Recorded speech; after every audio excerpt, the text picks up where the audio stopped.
Hello and welcome to the Build With Baer Workshop. My name is Pat Baer, and I'm here to build, of course, a model kit and a Lego set, and to hang out with all of you. I'm throwing the Bear Cave, the Lego, the site, the tier 2 blue emote in the chat. If you are currently a subscriber, go ahead and reply with those emotes. If you are not yet a subscriber, you can say hi or use other people's emotes, or if you feel like being a lurker, you can go ahead and lurk.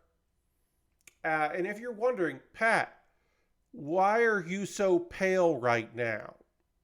Well, the truth is, I'm very pale at the moment because I don't have a light right over here that would be pointing at me that would give me a nice warm glow. That light is currently over pointing down at the build space because the light that normally points down at the build, oh, you can actually see with my hand here, you can see that light there, was normally pointed at the build space, died. About 7 o'clock, I got my overhead camera going to make sure everything was lined up properly and everything looked good, tested everything, and my overhead light didn't turn on. And so I tried a couple things. I made sure it was plugged in. That didn't work. Swapped some things around to see if it was the plug. Wasn't the plug. It was the light. The light just died. That light is, I believe, about 2 years old. Maybe a little less than that. It was added to my Amazon wish list in February of 2022. Hey, Lord Crashington. Always good to have stream tech fail right before a stream. Yes, indeed. It was bought off my wish list about 2 years ago. Well, that's when it was added. I think it was bought about 2 years ago as well. But I had added a second light because I wanted an overhead light. Because I had a light pointing at me, but I also wanted to have a light pointing at the build space. Because I had switched to a darker table and wanted a little more light. And so the light that I'm currently using as an overhead, which is usually the light that's pointed on me, is well over 2 years old. I don't know how old that light is, but it's way older. It might have traveled with me here. I don't remember, but that light is old comparatively.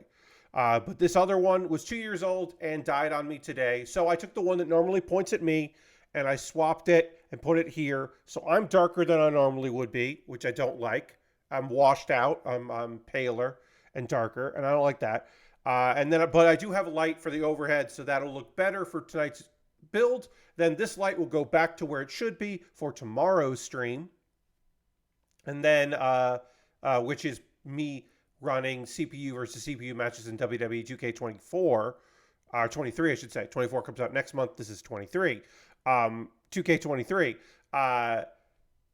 So I figure, like, well, if that's going to be that, I'll do that. I bought a new light. Thankfully, I have the funds in order to purchase that. And that is arriving on Wednesday or Thursday. So Thursday's stream should be okay vis-a-vis lighting. This light will go back to where it should be, so I'll look better than I do at the moment. And then hopefully that new light will look good. And then here's the thing. Here's the thing that I don't think about enough, and I should.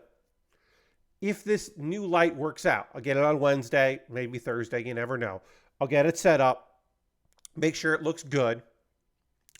If it doesn't work, I'll send it back. If it does work, I'll buy another one because I should have a spare. I should have a spare light because they're LEDs. They just kind of burn out or stop working or whatever. I shouldn't be stuck like this. I have another webcam in case this webcam or my overhead camera stops working. I'll have something else. If my camera stops working, I'm going to have to do like a GoFundMe or something. Not a row and do a GoFundMe. I probably just do a Ko-Fi with a goal. But yeah, I have a backup webcam because of folks that have been here long enough may remember. And let's go to the overhead. It's time to get in there. You can see it's lit pretty well. This is not as bright as I would like, but if I move my light too much towards the table here, then it just shines and you can see in the corner, and I don't want that. So is this as bright as I would like? No. Is it better than not having the light? Well, let's see. Yeah, it's better than not having the light. This is worse, and this is better. So there you go. we'll just make do with it. It's not perfect, but it is what it is. What was I saying? Oh, yeah. So I have a spare webcam that is identical to the Logitech that I'm currently using for me, and that's great because if I run into any issues, I'm okay. Any issues with this particular lighting the webcam, it'll be fine. And then also, if my overhead camera goes, I can always swap back to the other webcam and make use of that. So I do have a backup for that. I don't have a backup microphone. Well, no, that's not true. I don't have a backup microphone that is identical to this kind of microphone, but I do have a headset microphone that I can use. I can just swap these cans for other cans. I have a backup set of headphones that I can use. I can also use the cans as mentioned. The mic that has a microphone attached, I can always make use of that. So I do have a backup microphone. I have a backup webcam. I do not have a backup camcorder, but like I said, the webcam can be that. But the thing that did I not do? I missed a step. There you go. I was like, did I not do something? I didn't do. There was a step that I missed. So this is going to go look like this. And then we're going to put 2 stickers on here. Great. We're almost done with stickers. So we'll get those on. This is going to be number 10, 6 and 2. All right, so that's 2 here. All right, get that on. So yeah, I don't have a backup light, and that I should have. I'm not fully sure why I didn't, but I just didn't do that. Okay, so this wants to go on here. But yeah, I really goofed it up by not doing that properly. And now I'm paying for it by having the lighting not be exactly what I want. And also it's a pain in the ass because I had to move all the wires and turn a bunch of things around and, rewire this thing, put it on the other clamp. Luckily, the light works on the arm that I have here. So it can hover and be in the air, and I don't have to do anything wacky or weird with it, which I would have if necessary. Certainly would have done that, but I didn't have to do that. So yeah, my lighting is just suboptimal on me, but I felt like that. I'd rather have that than a dark overhead. So we can do that. There is a light on my camera, on my camcorder, but it doesn't look good when I turn it on, so I'm not using that. That's for low light video, not really this particular situation. It's a different kind of low light. So I won't do that. But I did order a new light, so hopefully that will arrive. It'll ship tomorrow, and hopefully I'll get it Wednesday, if not Thursday, which is fine. Because I ordered at 7 p.m. All right. We've got to put on this piece here. Yep. It's going to be very hard to see in this lighting, but you can probably see that this does have a little bit of text. The GT-34 is printed on it, which is neat. So that's going to go on here because and then this piece is the last sticker. The final sticker goes on here. This Lego set has been very fun. Thank you to Aristofan. Shout out to Aristofan who picked this kit up off my Amazon wish list because this has been a fun build that I have been happy to do. Yeah. I want to try to this won't be too noticeable, but this sticker is not level, so I'm going to try to peel it up here. Let's see. I'm going to use my X-Acto blade, I think, instead. So yeah, last minute tech snafus.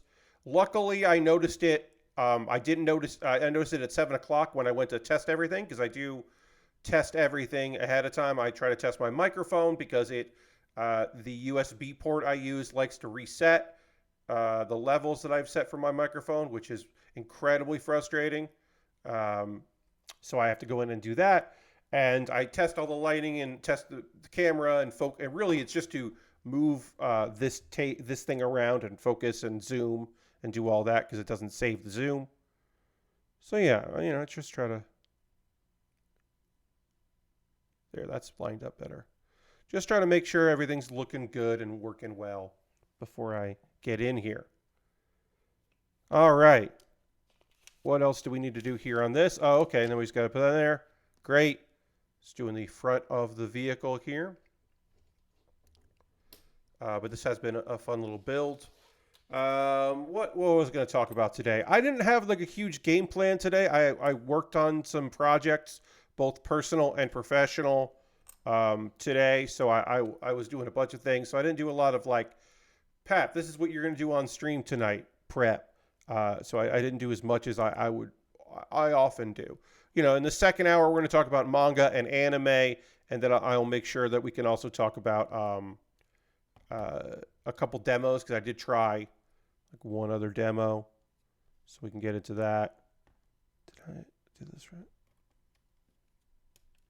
There we go. That's attached.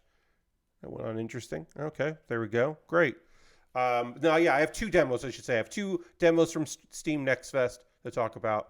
But mostly it's just hanging out with y'all tonight.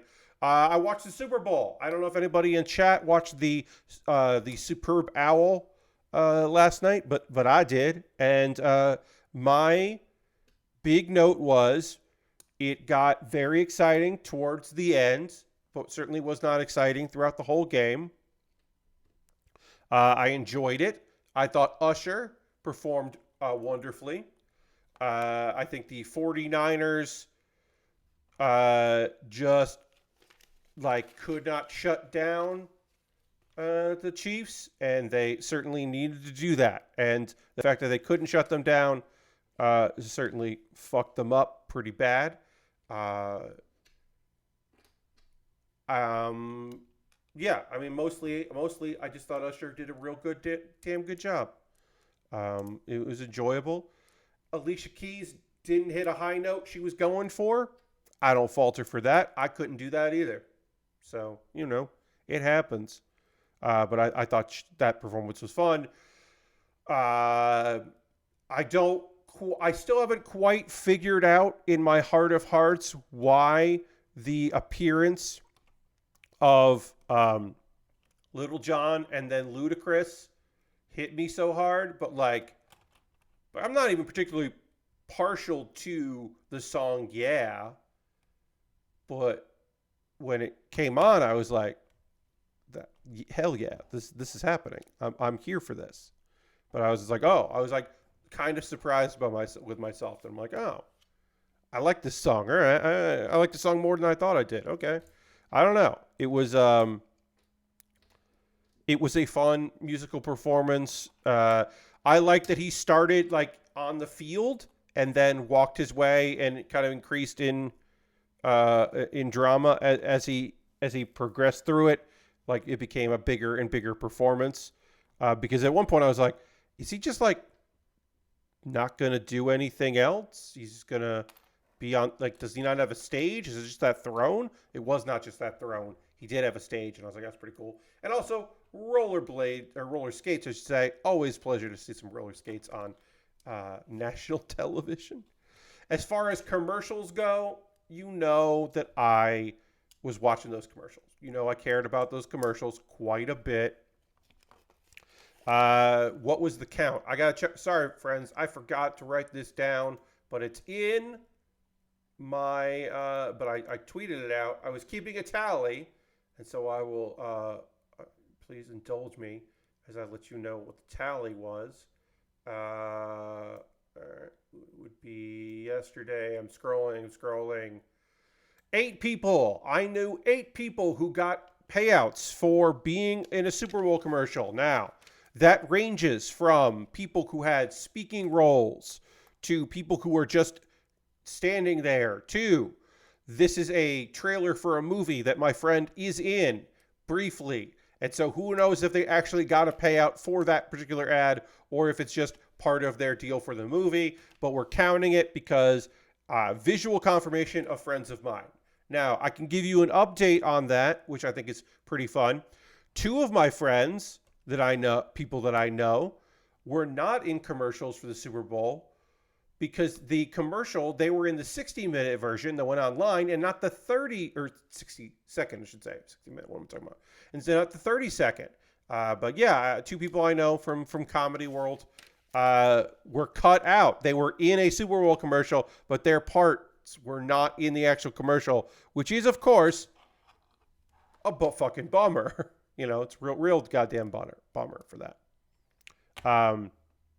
But yeah, my friend Bobby is in a movie. I did not know he's in a movie called If that looks kind of fun.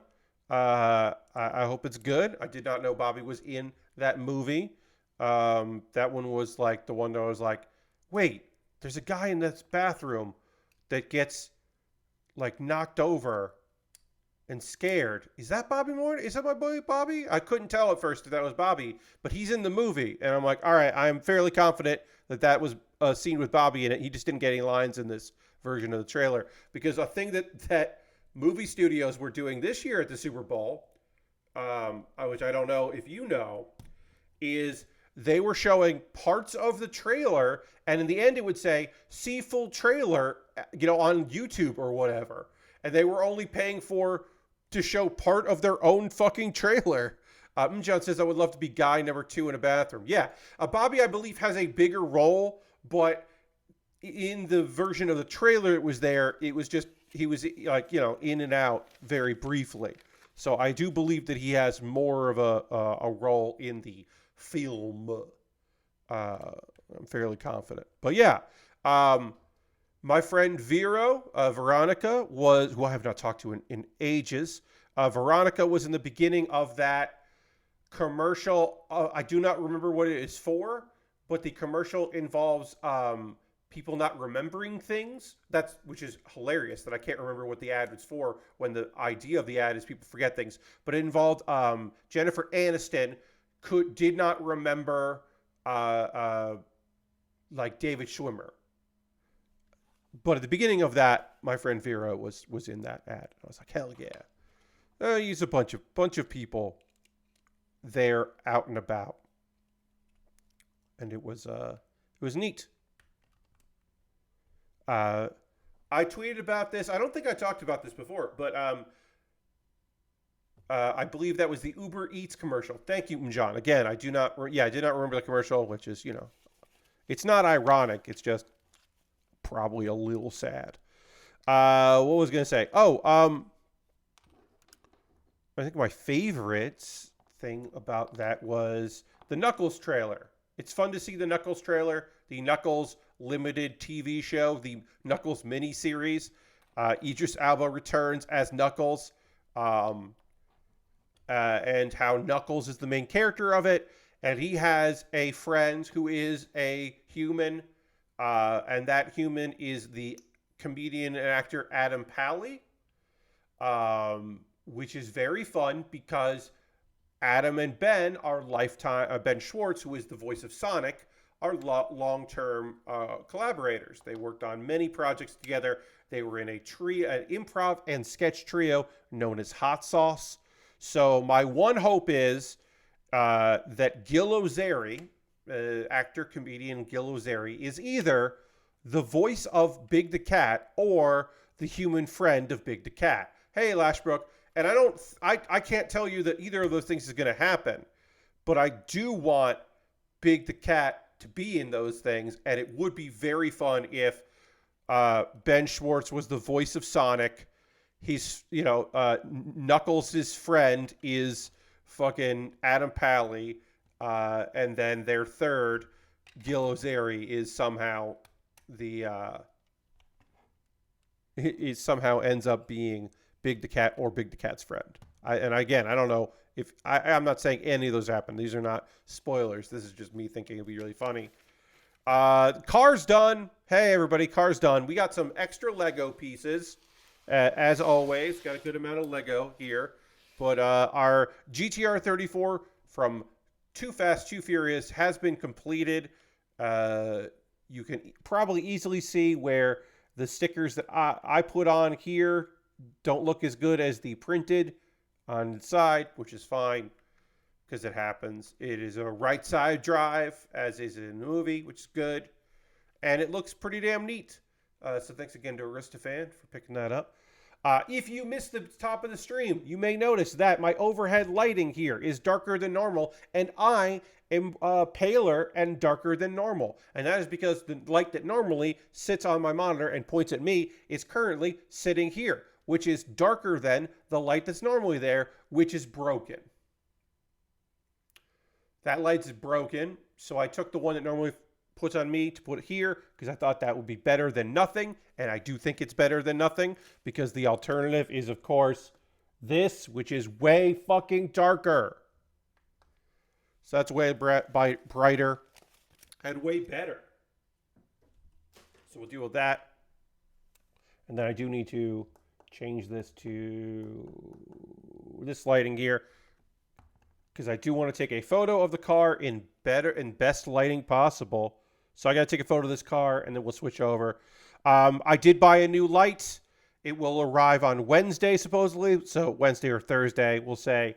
When that light arrives, it'll become the new overhead light. And then if it works out, I'll buy a second one so that I have a backup, because having a backup makes a lot of sense and doesn't make sense for me to not have a backup, because I have a backup of just about everything else. Backups are good. And great. Back to that lighting. Car goes away. Nippers come out. Instruction book comes out. We're going to start working on the Sandrock. That's right. I'm glad that I did the poll. I definitely didn't think it was going to take forever to do that Lego set, and I was right. Now we've moved on to the Gundam Sandrock High Grade from the year 2019. You're saying to yourself, Pat, you build a lot of Gundam wing kits. You've built all of the other wing kits that re-released, and you even bought the we can see the Death Scythe Hell. That is true. This is Quattros Gundam. You've built that. You even built the Heavy Arms too. The second version of the Heavy Arms, which was a premium Bandai kit. How come you didn't build this one that came out in 2019 and was the start of this run? I believe the Wing was the only one that came out sooner, and it came out like right away. Why didn't you build that when given the opportunity? Why did you wait this long and then kind of get it just because, like, well, eventually I have to build this, I guess? And the answer is Wing Zero was out as well. Yes. And I have built everything else from this reissue line except this one. And again, I said, and I even built the premium Bandai ones. Well, the answer is it's my least favorite. Do I hate this kit? No, I don't. But I don't love it.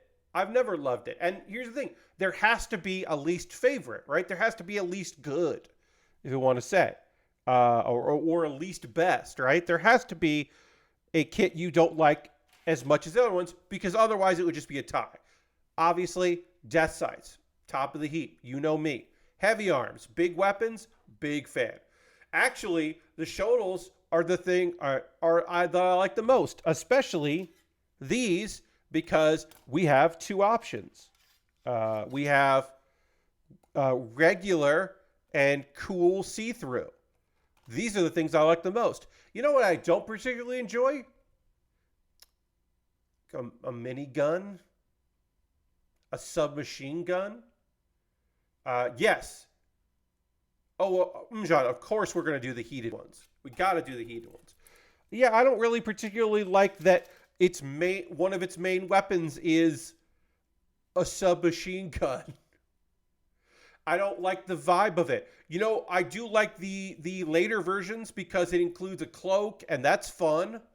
But to me, the Sandrock always just looked like not the Wing. And yes, all of these are in canon. All of these are derivatives of the Wing Zero. The Wing Zero got made, and they went, this shit's too powerful. We're all going to break off and make our own thing. Except for me, I'm just going to make a weirder version of it. Because I'm the one doctor that's going to just make I'm the Japanese guy and I'm just going to make this one. And everybody else is going to make our own versions. And some of them are going to be like, oh, I'm going to make this one like definitely dragon inspired. And, well, I'm going to put all of the guns are going to be on this one, and also a knife, a wrist blade, because why not? And I want to make this one, this one's got cloaking technology and a scythe, because I think that's fucking rad. And my shield is tiny, but it also is a drone, because that's what I think is cool. And then one was like, I don't know, the desert's pretty cool. I'm going to make this one the best. Heavy arms. Yeah, I mean, look, I love the heavy arms. You can see on my shelf the heavy arms from Endless Waltz with the bonus extras manga stuff from the Eagle unit. The ultimate heavy arms. I have an ultimate heavy arms in my collection. There's no better heavy arms out there than the one that I own. It's one of the few customizations I've ever done, because I was like, well, I need the best possible. I need to make the coolest heavy arms. I love the heavy arms. I love the Epion. I mean, the Epion is, I like a knight kit. So the Epion is, let's take the tall geese, which rules. Let's take our friend the tall geese. We'll take that, and then we're going to make it even cooler by giving it a beam whip, and which is also a tail and wings, and it's a two-headed dragon. It transforms and it looks okay. But you can see, I do have the Epion. I love the Epion rules. The tall geese are cool. The Nautiku is incredible. The Ultron, and I think is great. The Shenlong, I think, is cool as hell. What's better than one stretchy arm? Two stretchy arms. It's like very, very smart and true and real. And then there has to be the least best. There has to be the least best. And the least best for me is the Sandrock. Next stream pad is going to make 100 Leos and then smash them up with that scythe. Yeah. I mean, there just has to be one that I don't like as much. And the one I don't like as much, turns out, is the one that I find kind of boring. I mean, I do love it. I do love one of its two weapon types. But, yeah, I don't know. It always felt like an afterthought, because it looks, the Nautiku just feels weird when the Dragon Gundam from G Gundam exists. Lost Work, I can understand that. The Nautiku, to me, is Endless Waltz made like this kit, but old. Like they kind of went old, like in more muted and darker. And I love the very muted green in it. The Nautiku feels like it's the first one, and not the like best version. I don't know. I just think the Nautiku is very cool. It is more of a Chinese dragon than the Shenlong feels, which I think is neat. Oh, I got to put a sticker on this. I need sticker number 3. Our first sticker already.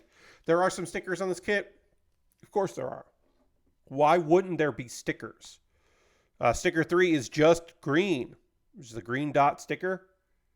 And it's going to go here. It is my least favorite application because there is a nubbin. There's a bump, and it's going to go on the bump instead of being like the plastic having concave a little bit, hollowed out a little bit, and then you place it there. Instead, you're like placing it over a spot. I don't think that's fun. I don't enjoy that, but whatever.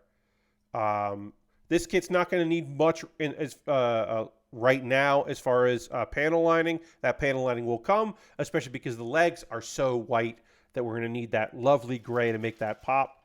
But yeah, this kit, like, I think the shoulders look silly, and I'm not going to dunk on it because I do feel bad because somebody was just like, oh yeah, Sandrock's my favorite. I saw that on Twitter, and I was like, oh, it's not mine. It's not my favorite. I'm sorry. This is the Death Scythe stream, or Death Scythe channel. We build death sites here. We build death sites. We do a good job building death sites. There are other kits out there, but death sites are the one for me. I am going to panel line before I put in the polycap here in a bit. What do you have to say here? Instructions that are kind of fucking tiny. All right. But yeah, just not my jam. The EW version of Sandrock looks better. The Endless Waltz, yes. The Endless Waltz version, again, part of the reason why I like it is the color choices are different, and I appreciate those. But also, it's got that cloak, and the cloak is cool. It's just a cool idea to be like, yeah, this is the desert kit. The desert kit should have a cool cloak. And it's like, yeah, I agree. But yeah, it's just not my favorite kit. It's never going to be my favorite kit. There's nothing wrong with that. Yes, no, I don't have me as a Sandrock. But I do have me as a Death Scythe. And I wouldn't end up with that if I was going to. I should say that, I guess. I don't know what my next.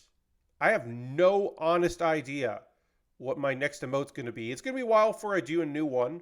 At some point, I will make the blue emote an emote that anyone can use, or any tier 1, and then I'll have a new custom tier 2 emote. Like, that's coming. I just don't know when that's coming. I've had it now, I want to say for 2 years, or for a year and a half. Yeah, I want to say that. I think, yeah. So I could see myself getting something new in the future, but I don't know when that's going to be. Yeah. Is there anything else that we need to talk about here in the top of the stream here?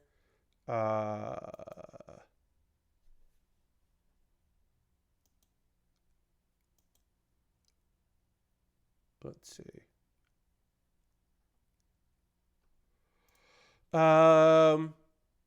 Let's look at some news of some gaming news here.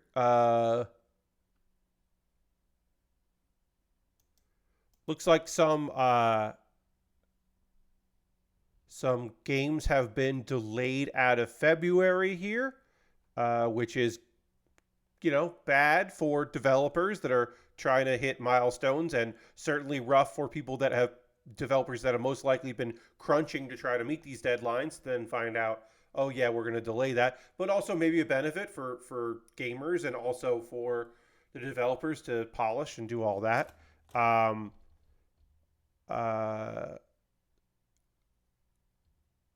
February used to not be a hard-hitting month, and that certainly is. So let's see what got delayed.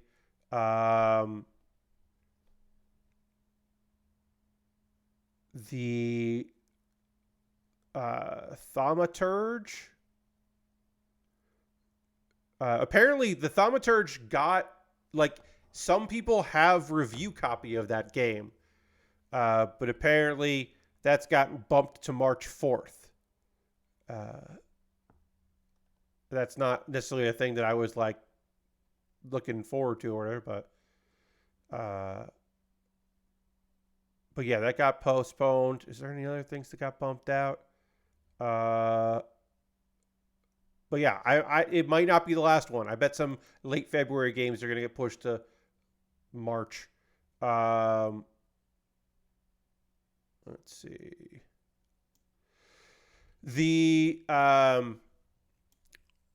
There's a lot of talk about the Xbox thing. There's going to be a podcast, and I know that some people were like, why are they doing it as a podcast? And to me, that makes sense, because I don't think, like, people are like, oh, this thing where they're like, hey, we're going to make stuff, like the future of Xbox.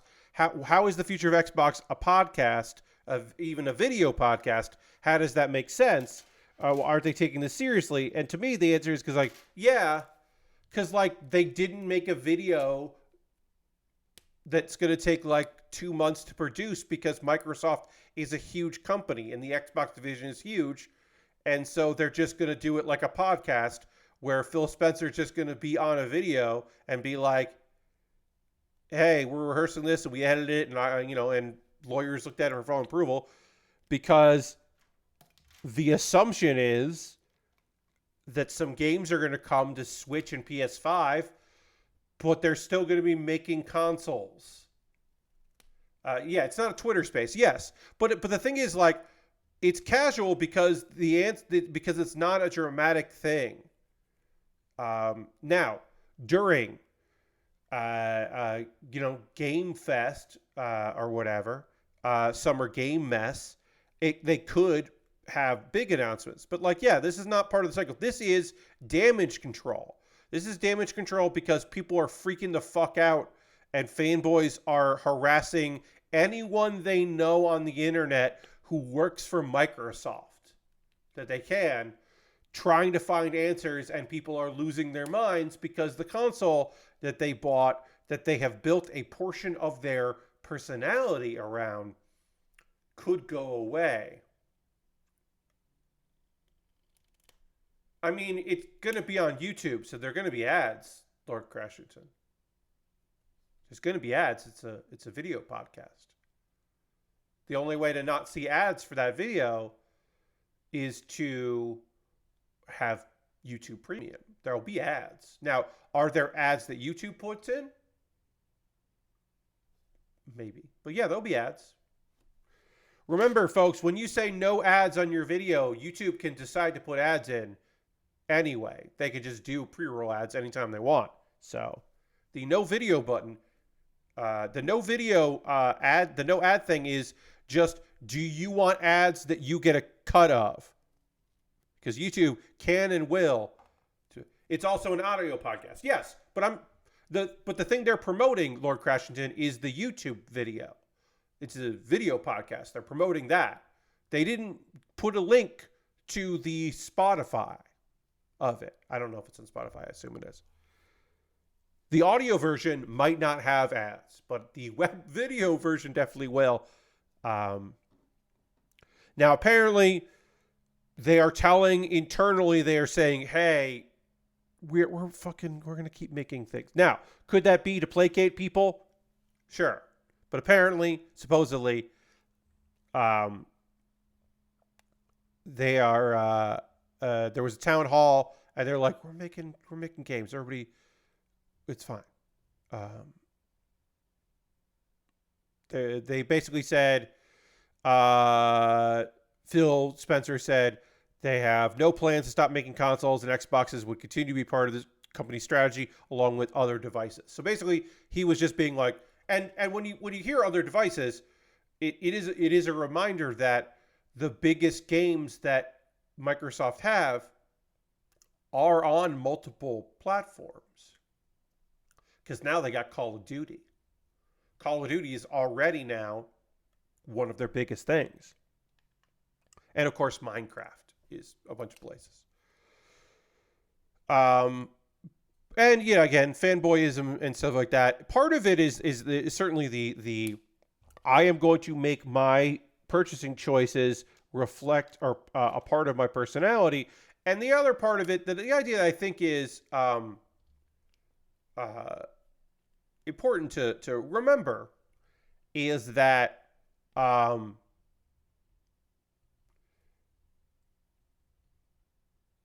people spent money on a thing. Now, do I think that buying an Xbox or a PS5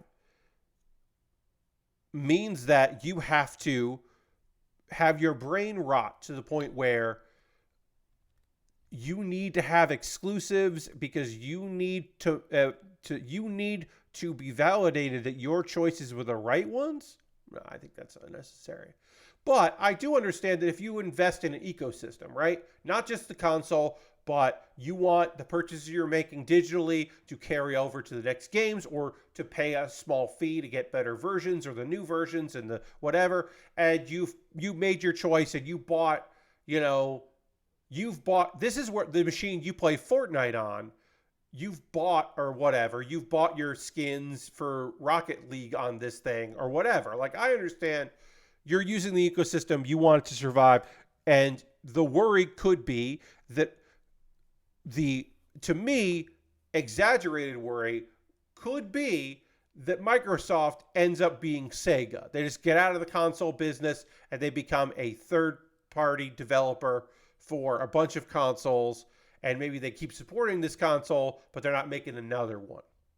And you lost the war. I get it. I don't agree with it. I think it's foolhardy and unnecessary, and I think it is an overreach to think that Hi-Fi Rush on PlayStation, for sale on PlayStation is somehow a betrayal. That's the part where it goes too far, right? Like, Microsoft doesn't owe you shit. They owe you shit as a company to make products and support and do customer service and put out stuff that's cool and keep people employed and not do bullshit fucking layoffs and all of that. Sure. Layoffs to facilitate increased growth, consistent, continuous growth. Yeah. But they don't owe you brand loyalty. You shouldn't expect it. You shouldn't demand it. You shouldn't feel sad.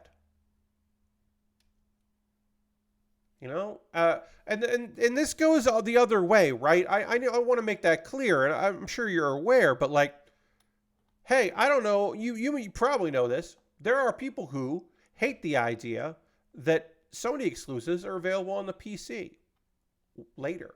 That big games can be played on the PC. They hate it. Not everyone, sure, but there are enough people that hate it. Because why should the people that didn't buy a PlayStation, that aren't the diehards, that don't quote unquote care, why should they get to play the games that me, a PlayStation fan, is going for? And it's like, who cares? It doesn't matter. It doesn't matter. It is insufferable. It has been a long time since I have met a real fanboy face to face, because I value my own time and energy and self-worth. But I do remember being in line for a podcast, for an IGN podcast, because people I knew and liked were guesting on that podcast. This was at PAX. And this was early in PAX East. This is probably the first or second PAX East. I can't remember which one. But it was the point where I did not know enough people that I was skipping lines. I wasn't a panelist. So it must have been the first year, because I wasn't a panelist. I wasn't skipping lines. So I was in line, got my headphones on, waiting. And the people around me were making conversation. Some people, chatting to other people and all that. And I wasn't interested in that. I wanted to catch up on my podcasts and review the notes I made on the games that I saw, because I was going to blog about it or whatever I was doing. This is pre-streaming, so I didn't have to worry about streams, but that's probably for me anyway. So I was probably just, doing it for shits and giggles. Maybe I was going to tweet about it.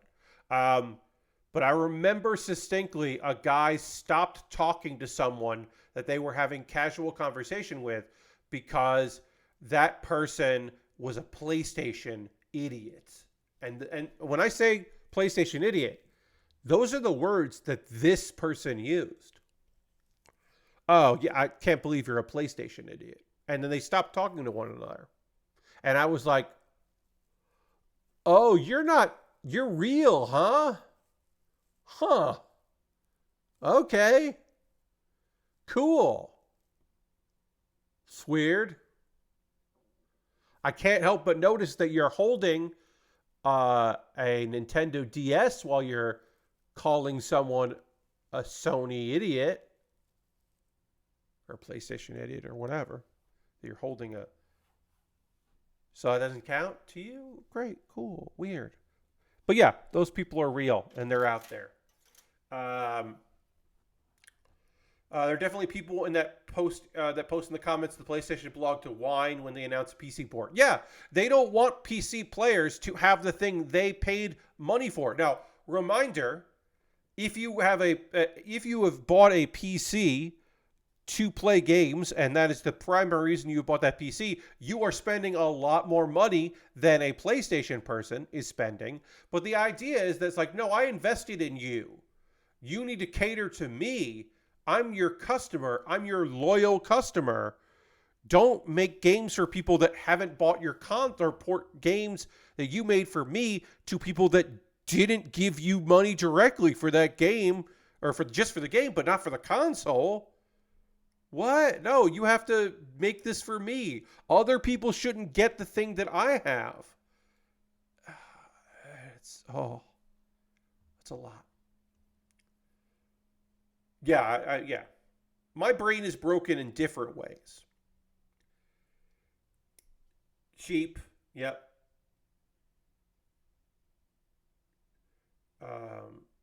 If there is a property you care about, you want that game to sell widely enough that maybe corporate bean counters keep making it. Yeah. It would be great if Spider-Man could turn a profit. You know, one of the best-selling games of this generation. It would be great if the most recent Spider-Man game could break even. I don't know if it's going to, because they spend too much fucking money making games. But that's also not on me. But if you fucking love this shit so much, you should want them to succeed and continue to making the things you love.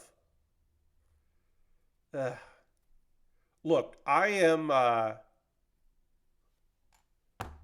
in enough fandoms, in genres to see it already. Gaming, wrestling, comic books. Comic books, like, is a weird one because I knew that there were DC people and Marvel people, but the movies changed that somewhat because there were people who were like, yeah, the Marvel movies are fine, but I love Batman. I love Batman and Superman, so I can't really love those Marvel movies. I like them. And then the DC movies were good or terrible, and it became this thing where you were like, no, because they make better TV shows, though. And it's like, okay, who cares? Do you like the thing? Back in the comics days, there were certainly Marvel people and DC people because they had their characters they liked, and they didn't like the idea that other people got to see those characters do things. So they certainly existed out there. I'm not saying it didn't. It was a little different because writers would jump back and forth. So if you really liked a writer, you might have to read something read a book you weren't expecting to go buy a book from like Dark Horse or Image or DC or Marvel, and you're like, oh, I feel weird about this, but I really like this writer, or I really like this artist. I guess I'll try it out. Oh, I like this fine, because at the end of the day, it's just things that exist. They're just out there, and you can get in on it or not. But yeah, it's all weird shit. I don't like it. I've never liked it. I understand the fanboyism. I get it. I'm not here to support it, but I do understand it. It is incredibly toxic. It always has been. It always will be incredibly toxic and shitty and just garbage. It just sucks. All right, so I think this is where the mouth goes. And then I'm going to need to put a sticker on A25. So we'll get A25 on here. Oh, wait, that's 25 is this piece here. Okay. And then I also have to get a sticker on that. And I don't know what sticker that is. And I don't know where it goes. So we'll get that going there.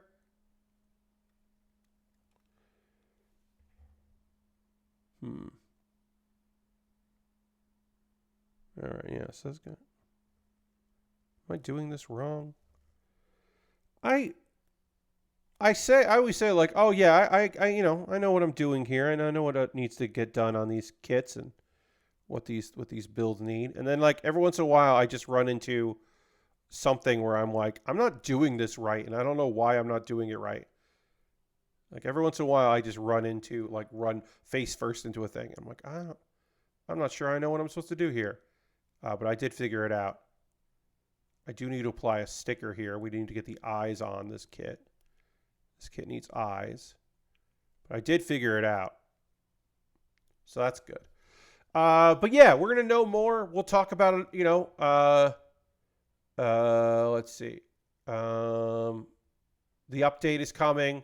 We'll talk about it. There's a lot of conjecture about what that is going to be, but we'll know more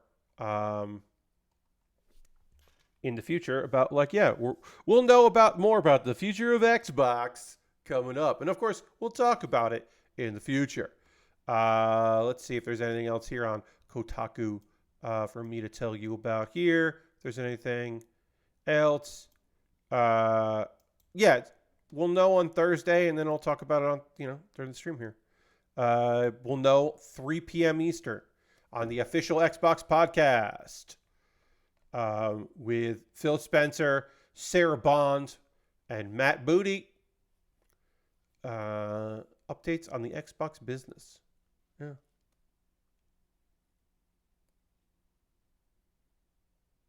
Also, there has been a rumored Nintendo Direct that is supposed to happen on Thursday, which is probably why it is a 3 p.m. Eastern, so that it will be later than the normal ones. Again, this is a rumored one that has not been confirmed or even announced, and could also get postponed if they think that they just want to get out of Dodge on that one. So once again, must make it clear, there is a rumored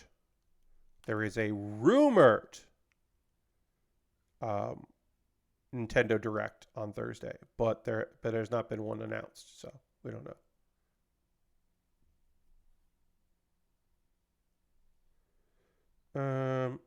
I hate eye stickers so much.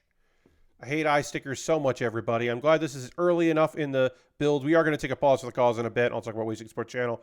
Then we'll talk about some manga and then some anime, but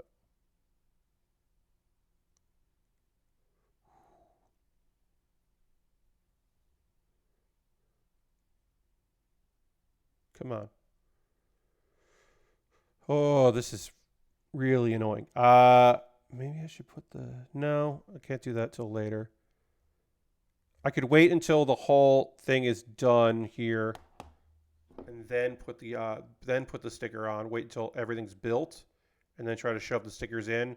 Also, we can just go with the green that's on here, but I'm going to try to get the sticker on just using my fingers here because the X-Acto blade is just moving it up and down. All right. So applied that. I think this is where it needs to be. I am now going to use the blade here to just kind of shove that on there. And, look, I'm going to tell you right now, this Sandrock, that's not going on display. This is not going to show up behind me here. I like the Sandrock just fine, but it ain't going to show up on anything. That's just not what's going to happen here. All right, so then this needs to go like this here.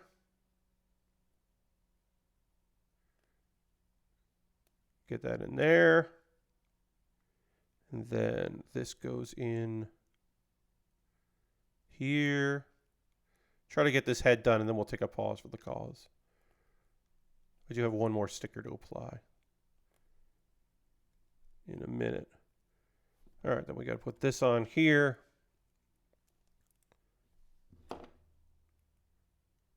And then we have one more sticker to apply, and then we'll do the old pause for the calls. Talk about ways you can support the channel and all that. This is not on straight enough here, or full enough. Let's see what this is doing here. Okay. Now that should work. Nope, still not working.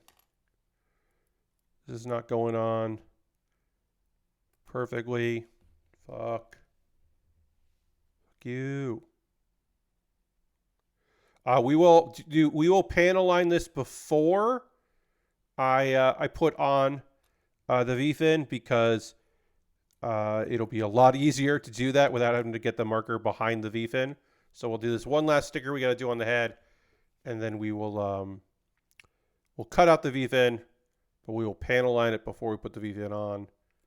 Because, whoops, yeah, why are you just popping off all the time here?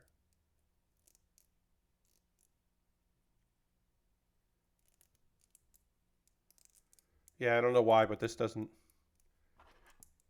stay as tightly connected as I would like, but it ain't the end of the world.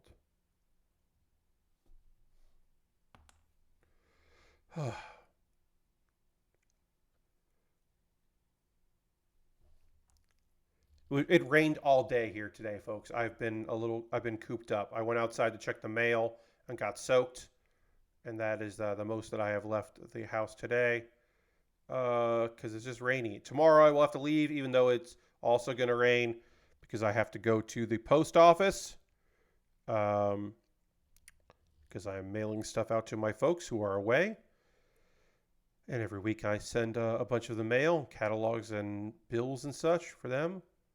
My plan is, if it is not raining when I'm out, I'm going to go to Arby's and have lunch at Arby's, because I did that 2 weeks ago. I did not do it this past Tuesday. I can't do it every week, but I'm going to go to Arby's as a treat. If it's raining, I'll just come back home and eat lunch here, and I'm not going to go to Arby's. But if it's not raining or it's cleared up enough, then I'll do that. That's the plan anyway. I'm going to make that work out. Yeah, so there's the head there. Again, I don't know why this is not a tight fit. I'm going to see if I can get this to fit on a little better here.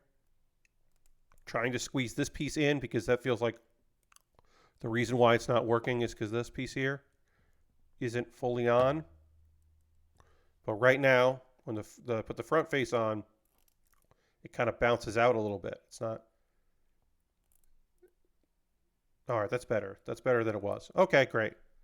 All right, we're going to panel line that in a moment or two. But first, sorry, pause for the cause. I'll keep this brief because this is a sparsely attended stream tonight. Dirty says, we had some heavy rain on Saturday mixed with a few minutes of sonic ice-sized hail. It was great. Dang. All right. Well, I hope everything's okay. Hail is a lot, so that can be rough. So I'm glad it was great. Yeah, we just had a lot of rain last night into today, and we're probably getting more rain tomorrow. Anyway, hi.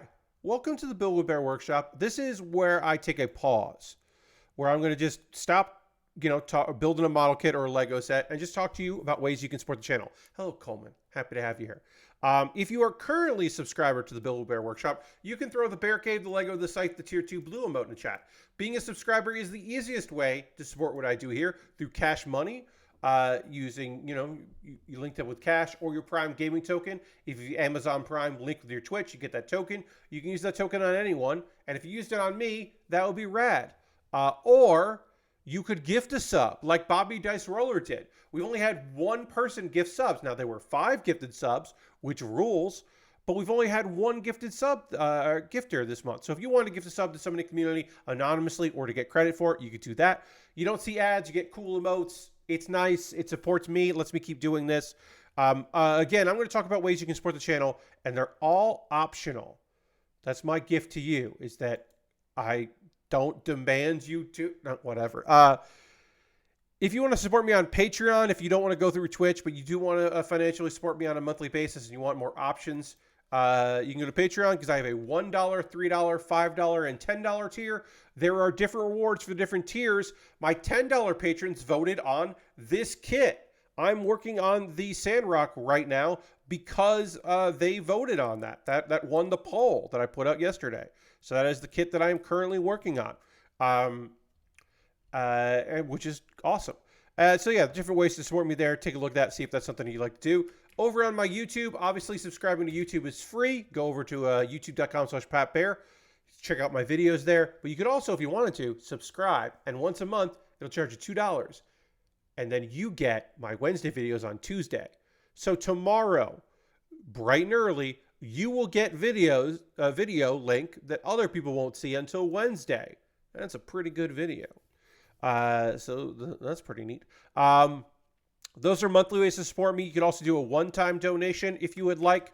You're more than welcome to jump over there through Coffee or Stream Elements, and everything I make through direct donations through YouTube, which includes AdSense, so watching my videos helps me out, through Patreon and through Twitch, all goes into a fund, and from that fund I buy model kits to then build, or Lego sets, or whatever, or gear.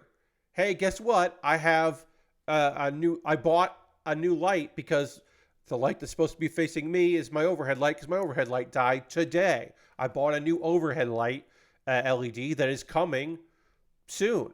Also, I didn't want to say AdSense. I am less than $1 away from getting being $100, which allows me to get a payout. When I get that payout from AdSense, I'm going to buy a bunch of model kits with that money. It'll be inherited back in here. Oh, also, hello, Vicky. Welcome. We're almost ready to get back to building. Just want to do a few more ads. Now, you may have noticed at the beginning of the stream, I was working on the Too Fast, Too Furious GTR-34.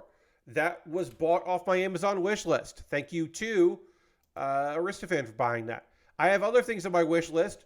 I have Lego sets and model kits, inexpensive kits, expensive kits. I just recently put some new stuff in there. I got a new Lego set in there.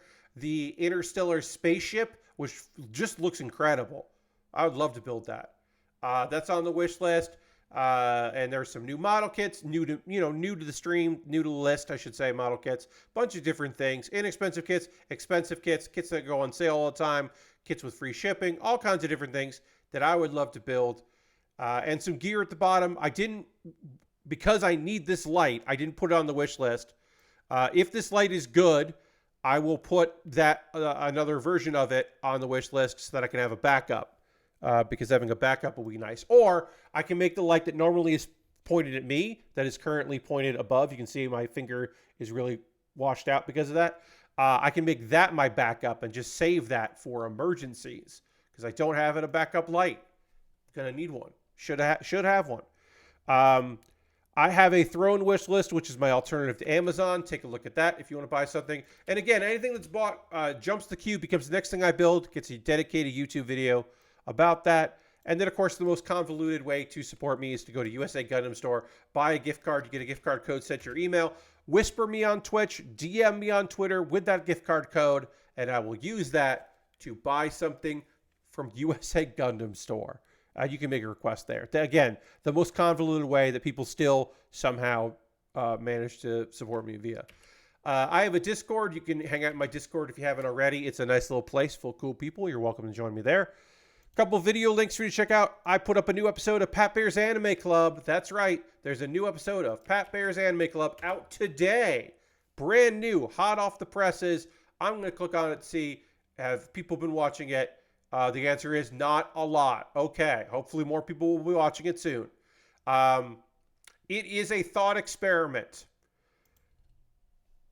You may know that the upcoming Crunchyroll Anime Awards, I was unhappy with the nominations for Anime of the Year, because Witch from Mercury is not nominated, and that's the best anime of 2023.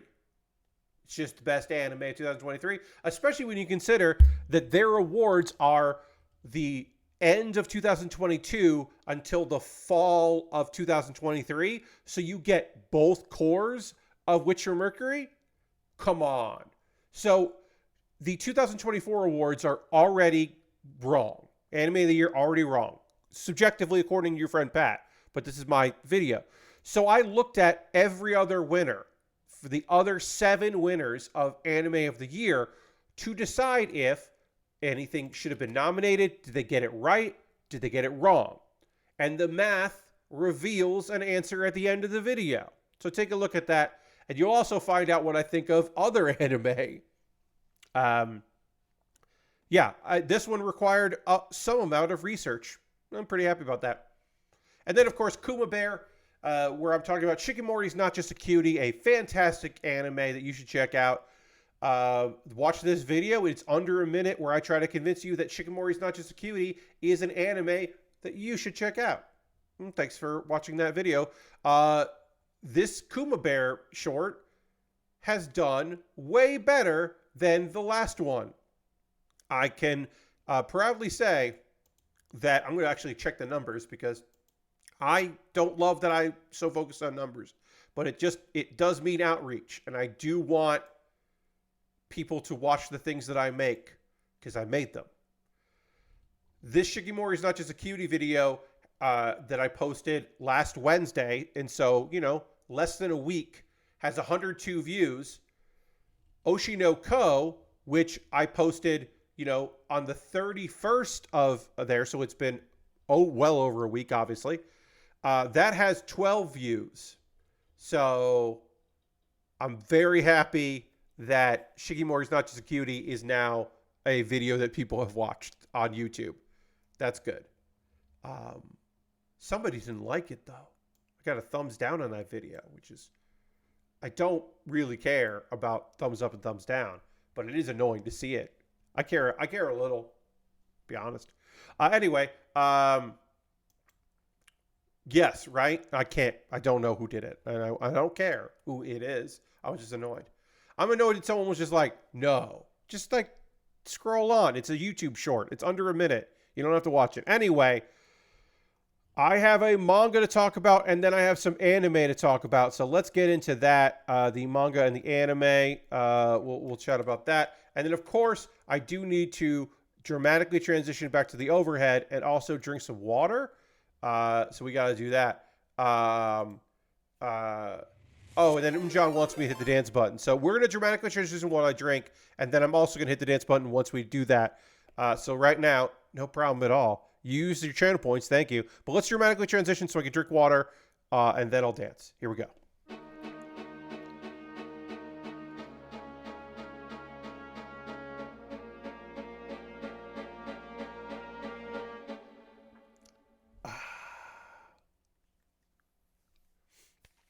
All right. And now, the dance button. Thank you, John. Oh, yeah. I'm going to start panel lining this while I funky a little bit. Yeah. Yeah, I have a bunch of jams waiting for us. We've got a lot of jams here. So let's panel line. We're going to start with, I don't think it's been played much in February, has it? No, John, it's been played like 3 or 4 times. So considering that we are at, that it is February 12th, it hasn't been played like a lot. You're not wrong. It's been played some, but it hasn't been like a staple. It hasn't been every stream or anything. Let's see.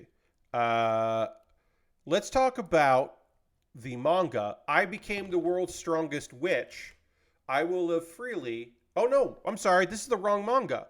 I didn't update my manga title. Sorry, everybody. Hold on a second. Shit. That was from last week. So hold on. This is the manga we're talking about this week. That was the manga we talked about last week. Goddamn. I'm annoyed that I messed that up. The manga we're talking about this week is I'm a former court alchemist, and I'm going to start cultivating my own territory in the middle of nowhere.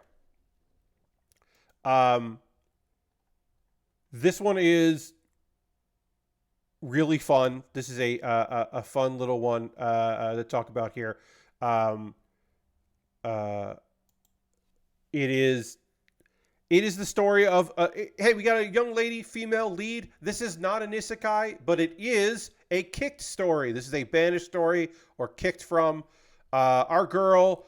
She's got a high-ranking fiance. She's the youngest court alchemist ever. And she's always wanted to be an alchemist, but she's the youngest, and everyone has been dumping work on her. But she's not, like, upset about it. She's not mad about all the work because, even though she's the youngest, people are like, well, you're the most qualified, so you should do this work. And they've taken advantage of her, but they don't realize they've taken advantage of her. But she's still like, well, this is the job I have to do. And then apparently her jealous younger sister conspires to get rid of her. Wants her job. And her fiance is just like, yeah, you're done. We don't need you here. And I'm going to marry your sister. And she's going to take your job. And part of that is to, break her spirits and make her feel sad, I'm sure. But that doesn't happen because Amelia is just like, yeah, all right, great, good luck. And she's just like, sis, this is a lot of work, but I'm sure you'll do well with it. And they're like, what? Because they don't realize how much work she's been doing, of course, because they never realize. And she leaves, and she doesn't know what she's going to do. But luck interferes, and luck arrives in the form of her old childhood friend, who is just like, hey, yeah, well, you should just come work for me. I'm I've got a frontier area, but why don't you, be my underling? Why don't you come work for me as an alchemist? Because I know you're dedicated and you're smart, and it will be great. And she's just like, okay, yeah, all right, I'll do that. It turns out she's the you may remember from the title, she's an alchemist that's very good. Like, that's the thing, right? So sometimes we talked about these kicks and banished. They're like, there are two sides to it. There is the main character didn't realize their potential until they were released. We're going to talk about that in the anime portion. That is I didn't realize how good I was. Nobody really recognized how good I was until I was gone. That is not the case here. They've taken advantage of her, but she's clearly good because she's the youngest court-appointed alchemist. It's just there was jealousy involved. So now she's in a place where she can really thrive, and people are psyched that she's there.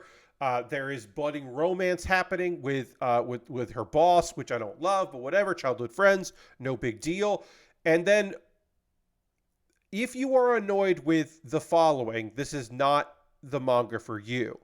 The thing that may set you off and make you annoyed is the idea of she has not currently understood that she worked too hard, and she cannot relax. And in fact, part of her boss's job is convincing her to fucking chill out. But for the most part, it's very fun, and an enjoyable story. I'm trying to remember if there's anything else I want to tell you about. And the comeuppance is coming. It's not. It hasn't really, really arrived yet. The old come up.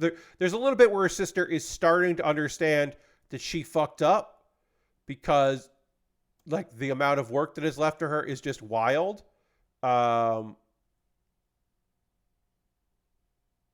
Yeah, it's a lot. So part of it is that she has to deprogram herself from all the work she had to do at her former job. So we're seeing that. But if that is annoying to you, the idea that this girl just fucking needs to relax, it's going to take a little while before that happens.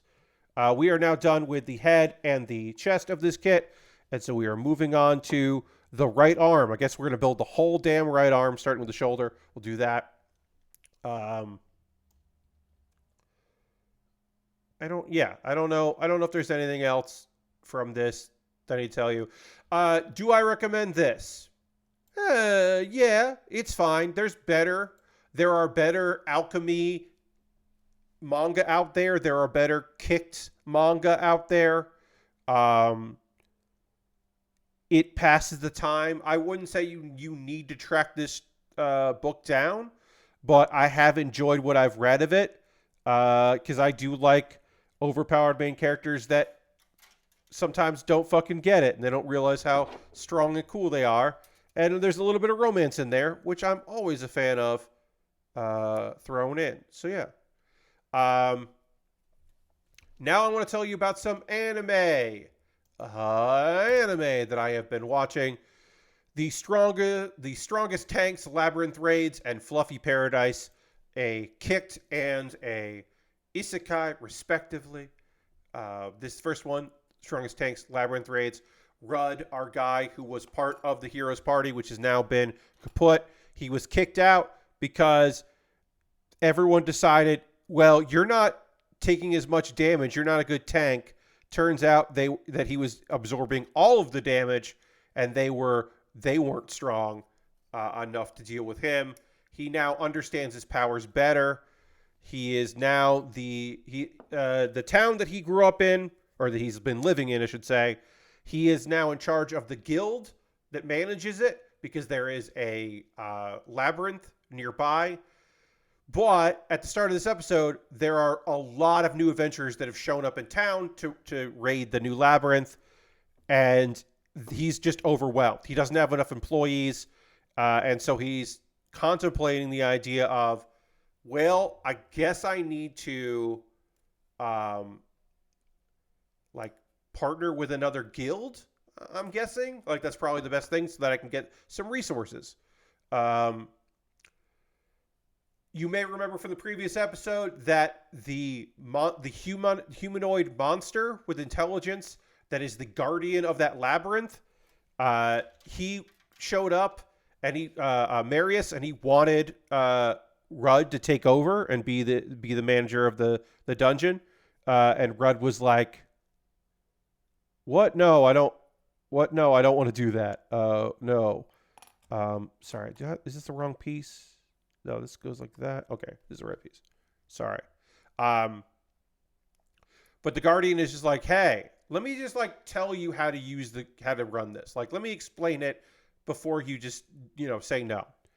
So the basic idea is, it is very RPG. This is like very RPG ass shit here. This is like dungeon building 101, like those games where you manage a dungeon. This is very similar to that kind of thing. You exchange points. You can spawn monsters. You can change the labyrinth, and then points are recharged over time or when adventurers take damage. So doing damage to adventurers refills it, or over time it restocks. And then Rudd's like, oh well, I could, properly manage the labyrinth to make money for the town. Like, I know enough about this. So he's like, all right, I'll do it. Okay. And he makes a slime as like his experiments with, all right, how do I control this dungeon? How do I make things that I want to work in this dungeon? So he, in investigation, he makes a slime, which he names Lime. And a slime named Lime is a thing that shows up a lot in anime. And and manga. I'm like, is this just referencing old manga at this point? But I've seen a character named Lime, a slime named Lime, a bunch at this point. I don't know. It at this point, I'm no longer like surprised when that happens. All right, so I need 3. This is part 3. It needs to go in here. And then D2 and A1. I do have a sticker that needs to go on one of these pieces, so I got to do that as well. Oh, no, I have 2 stickers here. All right, we got more stickers. This kit and stickers. Anyway, so he makes lime, and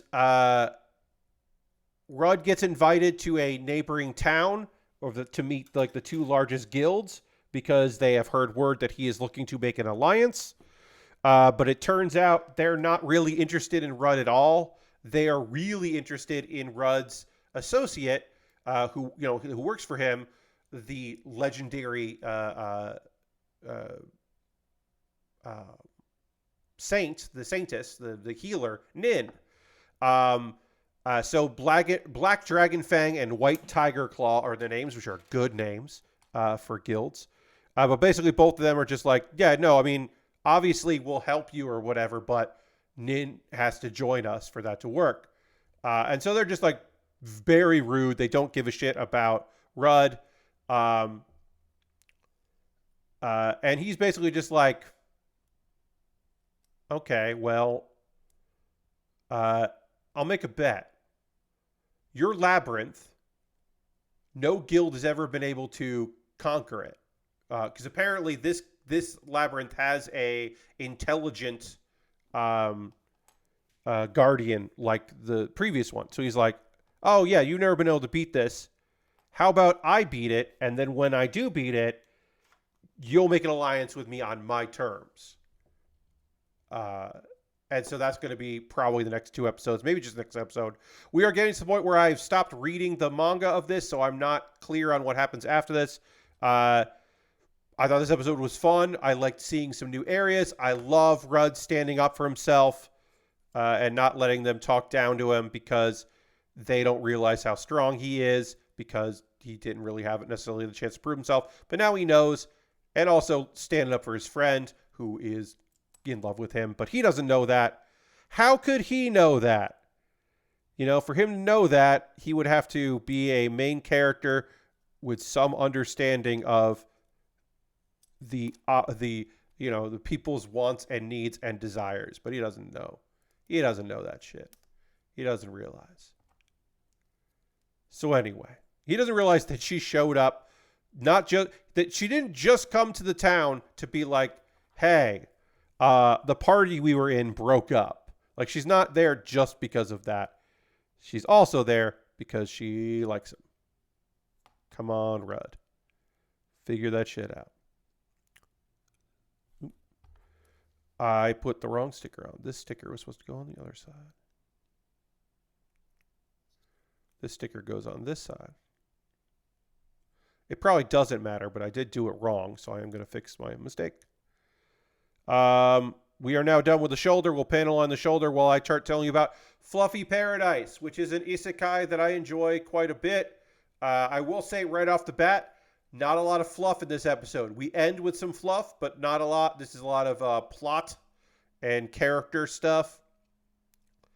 Nema, she's trying to, save people and save monsters, and she makes this kind of like RPG 101 suggestion that really does feel like a starter town kind of thing. She's like, okay, here's my thought. We get mountains or whatever, and we put all these monsters that have been displaced from another country and sent here. We put those monsters there. Then the monsters have to fight each other, but also, there's going to be too many monsters, but not if we both bolster the town and the Adventurers Guild in the nearby town. That way, adventurers are going to flock because they're other monsters. We can give quests. They can do that. It's going to be a whole thing. That way, people can get stronger. They can quell the monsters in the area. And it'll just be like survival of the fittest, but they won't overrun towns, and, it'll be a place to manage them. And then, basically, her dad is like, I'll think about it. It feels naive, but yeah, all right. Which is yeah, it does feel naive, but also it is a proven strategy in games. So, he's at least going to think about it, which is good. They're going to continue on their tour, but before they go to other areas on their trip, Nema wants to bring Shinki, the head of the goblins, with her. The evolved guy who's not a hobgoblin anymore. He's some new race that doesn't exist previously. But he's worried. He's like, well, could you give a name to one of the goblins so that they get stronger and they can protect? And she ends up giving names to 2 goblins with the idea that they're going to be strong enough to save people. Then they end up at another town, and Nema kind of slips away because she wants to go to the Adventurer Guild. She's never seen the Adventurers Guild. So she slips away. She has to apologize for that later. It's a whole little thing. But she slips away, and she's meets someone from the guild and gets information about what's going on there, learns about the guild and all that, and finds out that the town financial auditor guy, a higher ranked guy, but not is it's pretty clear the mayor has been cheating the town and changing up the books, and it's causing lots of problems because monsters show up and he's basically siphoning funds out of that would be used to help defend it. And also there's an issue, it's only going to get worse because nearby there are some kobold nests, and the kobolds are more organized than normal. And that's been kind of weird.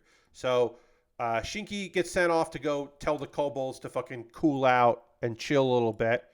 And while that happens, Nema reveals who she is and is like, hey, let's go meet my dad. He's the Duke and also an advisor to the king. We'll help you out. So they go to the mayor's house to go meet with the mayor, to confront the mayor and figure all this out. And also, hey, her brother's there because her brother is going to continue doing the tour because someday he's going to be in charge. So he's kind of getting life experience by doing that. And with her brother is, of course, the prince who wanted to come on his vacation to bug Nema because he enjoys teasing her.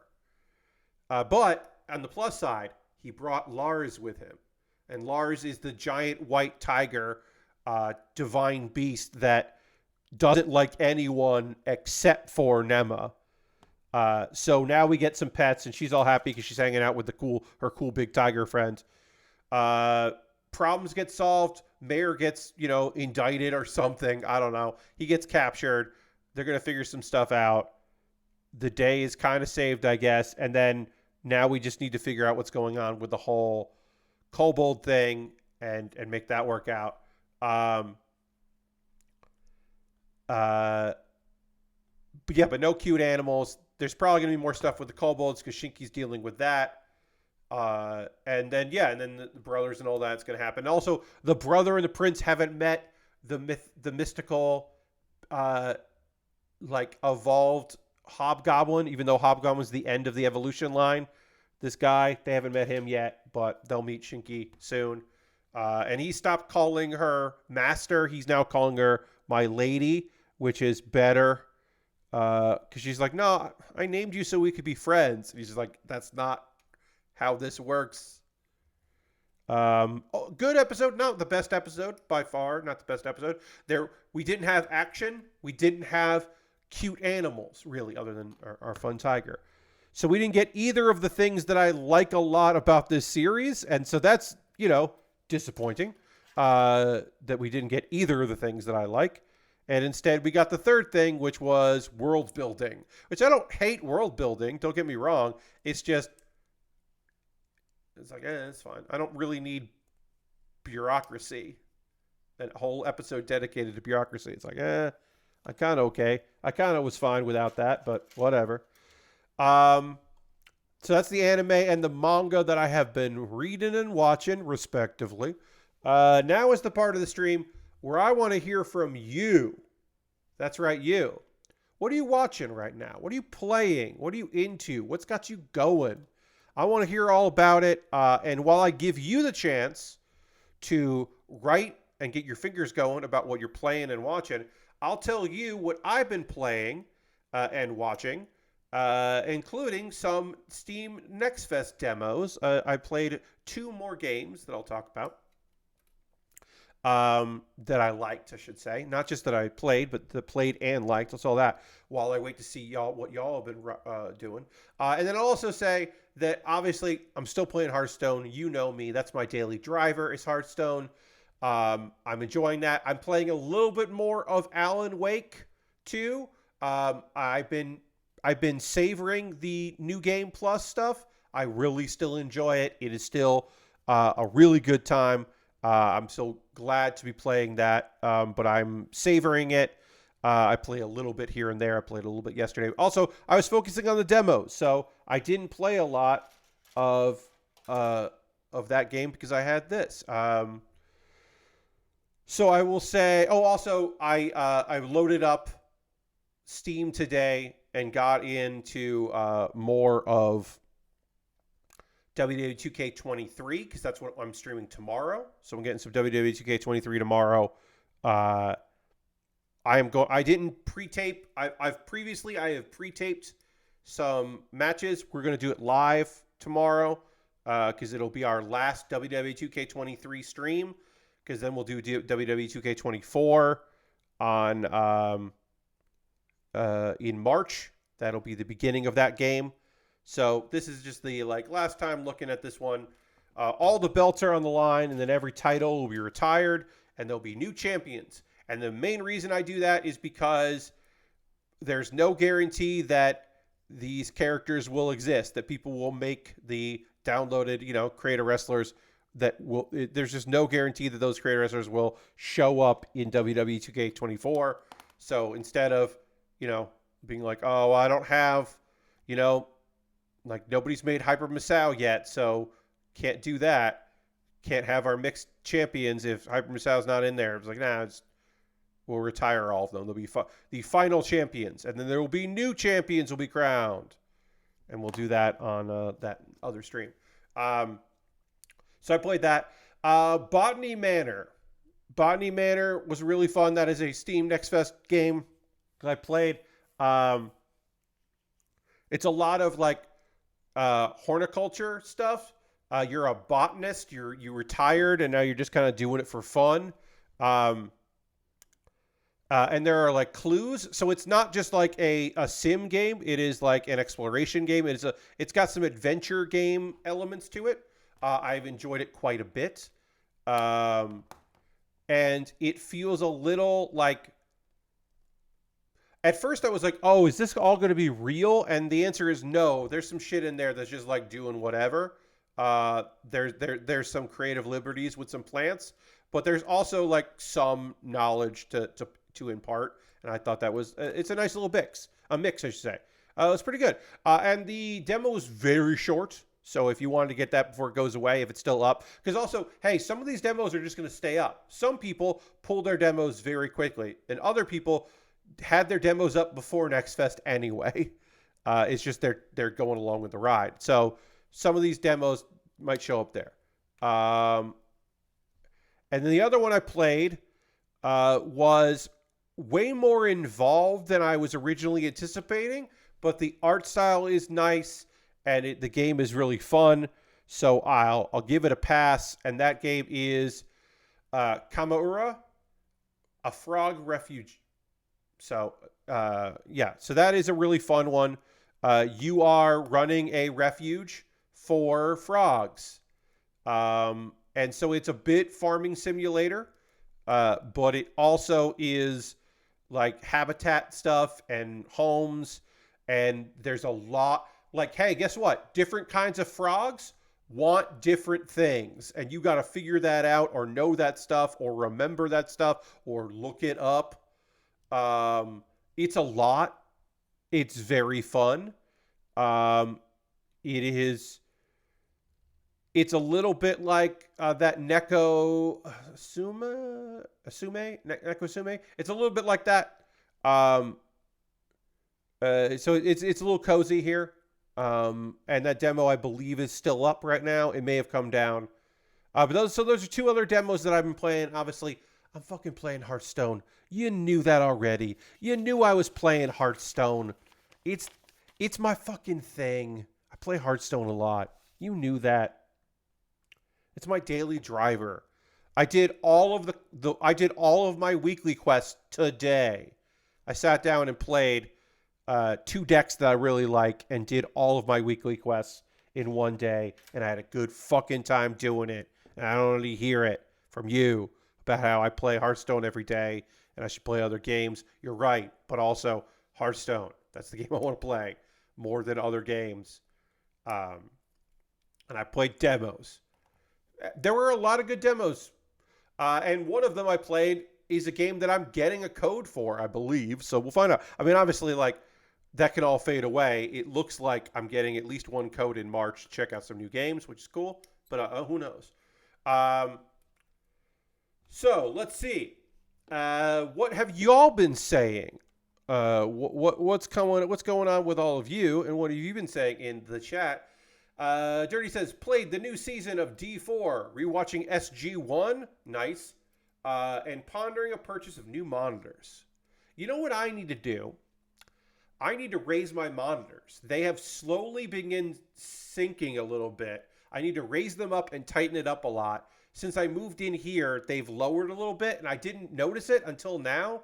There shouldn't be much.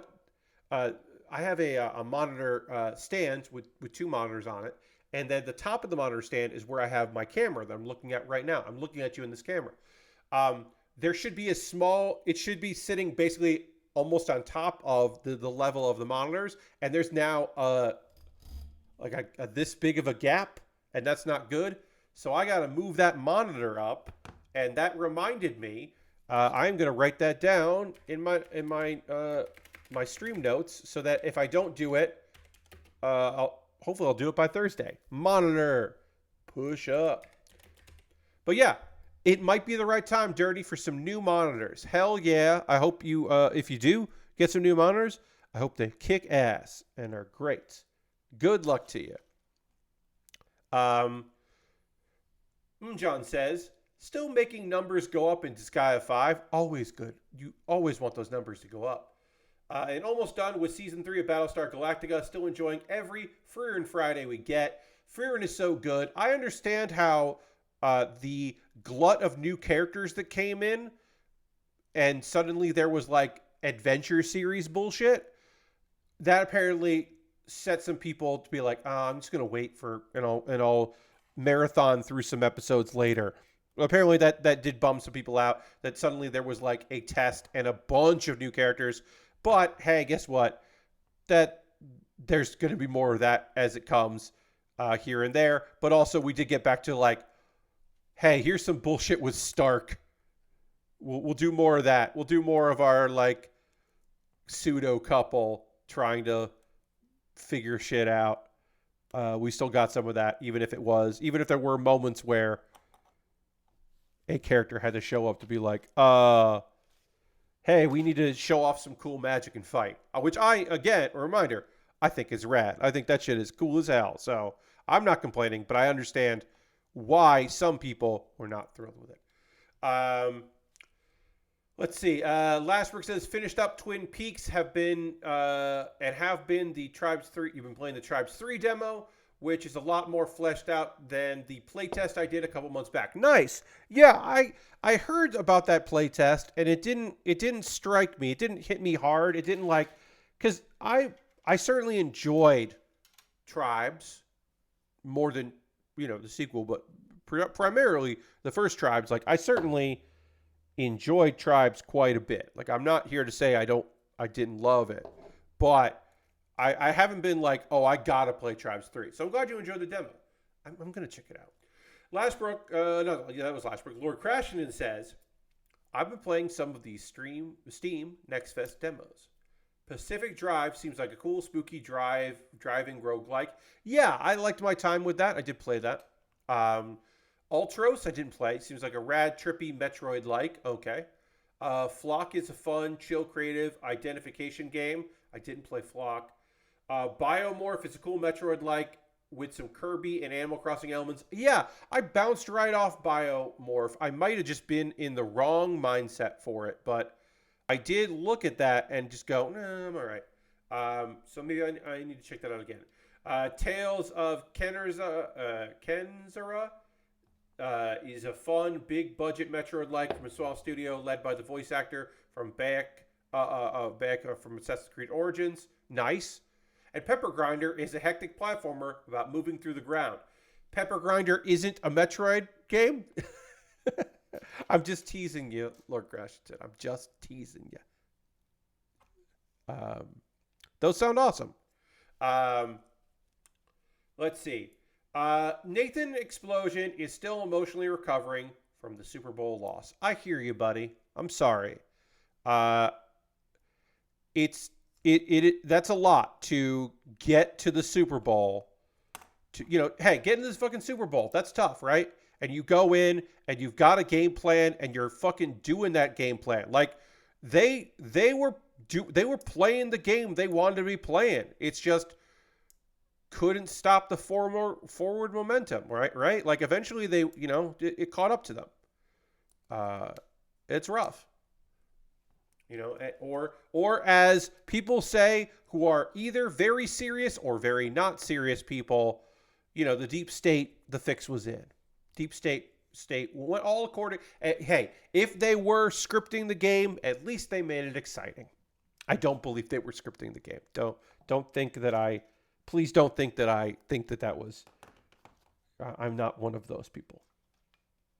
Lastbrook says, I believe I mentioned Mega Man X. Oh, mentioned beating Mega Man X. You did. Thank you for mentioning it again. But you did say that, yes. So now you really loved Mega Man X2. It has multiple endings. Oh, that's John says that. You're on it too, and there's definitely a reason I only rented this one back in the day. But John likes 2. So yeah, maybe keep it going because you never know. It could turn into a game that you also really like John does. Lasper says, but you can lock yourself out of the good ending super easy without knowing it. That sucks. And then John learned that. That's a shame. I did not know that. I think I played X. I don't think I played X2. But I know I played X. I shouldn't say I think. I know I played X. But also, I don't know. I got back into Mega Man for Mega Man EXE, or Rockman EXE as it was known, because I really liked the Battle Network games. I thought the Battle Network games were really fun, and I also enjoyed the obviously aimed at young adults and children Rockman / Mega Man EXE anime, because it's a really fun anime. It's like very cute and cool. A lot of build divers, or not build divers, build fighters. Build fighters is in the same vein, and if you like Gundam build fighters, you might really like Rockman EXE or Mega Man EXE as far as anime go, because it's basically the same thing. It's build kind of copied them. But obviously they also copied other people. Nothing's new or original. But I just remember enjoying that quite a bit, and so you might also like that. But that was kind of my reintroduction to the world of Mega Man. And then of course, when they were like, "Oh, we're making new Mega Man games," I was like, "Well, I'll have to see for myself." Just as I played the first 4 X games, then jumped the shark on 5 through 8 and haven't tried them yet. Oh yeah, I hear you. Again, tomorrow's stream will be, some wrestling video game stuff. I have 3 new characters debuting. All titles will be on the line, and we retire all of them. And by retire, I mean I'll have new belts that might even be the same belts. I will probably stick with the NXT belts if offered, because I like the look of the NXT belts from 2017 to 2021. I think those belts are strong and look neat. There will be some, bit minor belts and all that, but we'll play around. In March, when we're checking out the new game, we'll try out all the new modes and we'll find new people. Also, the day the game comes out, I will record and upload a new video of me explaining how to set up CPU versus CPU matches in WWE 2K24, because my most popular video in 2023 was my how to set up CPU versus CPU matches in WWE 2K23, and my second most popular video was how to do it in 22, because the previous game gets cheaper. And people end up buying the previous one because they don't particularly care about the new features. They just want a reasonably priced game. So that video always does well on the. Both those videos did well and will continue to do well. So I got to put up a new one and continue that trend and have that be my most popular video, I guess. We'll see. All right, let's erase all this. We did another shoulder here. We're getting close to wrapping this things up, but we gotta clean this up, make this look nice. There, clean it all up. On Thursday, we're gonna keep working on this kit. I don't think we're gonna finish it on Thursday, but we'll get very close to finishing it up. And then I'll have another poll for the next thing that we're gonna work on. I have some good stuff in my backlog. I will have some other things that I'm going to purchase. Again, I'm so close to getting that $100 from, earning $100 through AdSense, and then I will have enough money to buy. Or once I hit $100, then I can withdraw that and get paid out. I did my taxes today, everybody, and I owe. I'm annoyed. I owe the federal government like $40. And it's like, yeah, that makes sense. I did better on Twitter, or so Twitter. I did better on Twitch last year than previous years. It's actually the best year that I have ever done. and I made very little money on residuals, and my taxes that I take out for my contract work were all good. I did a good job taking out money from that and paying that as it goes, right? So I don't owe a lot of money on that because I have them take out the proper amount. But I did the proper job of that, so they didn't take out more than necessary, so I'm not getting any money really back from that. So really, it's just I did better on Twitch than normal, and so I owe them the money because of that. It just balances out poorly in my favor. And then I don't owe or get any money from South Carolina, but it costs money. Hey, it costs money to file my taxes for South Carolina. It's going to cost me money to tell them that they don't owe me any money and I don't owe them any money, but it costs me money, and I hate that, and I don't think that's good. I don't do estimated quarterly taxes from John because it is not enough to justify. I just have my I have the freelance work and the contract work I do. Parts of my agreements for the ones that are real businesses are that they take taxes out. And they don't just pay me my hourly rate and not withhold. They treat me like a contract employee, but part of my contract with them is that they take taxes out and pay those taxes, and it's fine. One gig I have doesn't. They just refuse to do that. And so I set aside money, and that's part of the reason why I'm not getting a refund this year. Normally, I don't make enough money from Twitch to that, even that other job that doesn't pay me, I still get money back. But this year, it just worked out that I owe them money. And again, it's $40. It's not bad. I would love to have money coming back. I'm not getting money back. And it's like, okay, it is what it is. I think we're going to wait on doing that because we got one arm done, which is great. We got a lot of progress done on this kit. And of course, if you missed the beginning of the stream, we did finish this here car, our vehicle. So yeah, like I'm not like put out. Again, I'm more annoyed that I'm not getting money back and I don't owe any money to the state of South Carolina. I hate that I have to pay money to do that part. Like it frustrates me. It's annoying. It's not the end of the world. It's just annoying. But I'm glad I got it done. I did it today. That was important for me to get that done. And also, you know what's done? The stream. The stream is done. Because now's the part of the stream where we are going to raid. That is how we end every stream around here. We're going to go hang out with some people and see what they're up to. So I hope you come along for me on this raid. We're going to go find somebody doing some cool shit. We always win the raid, as John says, yes. We always do. Always try to. Occasionally we don't.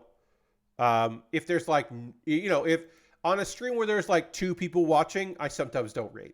But, we got 9 folks here. We're going to go find someone in school. It's Monday. It's Manga Monday and Merry Kish Monday. It's a Merry Monday. We got to go hang out with Mary Kish. Mary is playing a game called Ultros. Checking out the Ultros demo. Okay, yeah. We heard about that. That game looks cool as hell. And Mary's checking it out. So let's go hang out with Mary as Mary checks that out.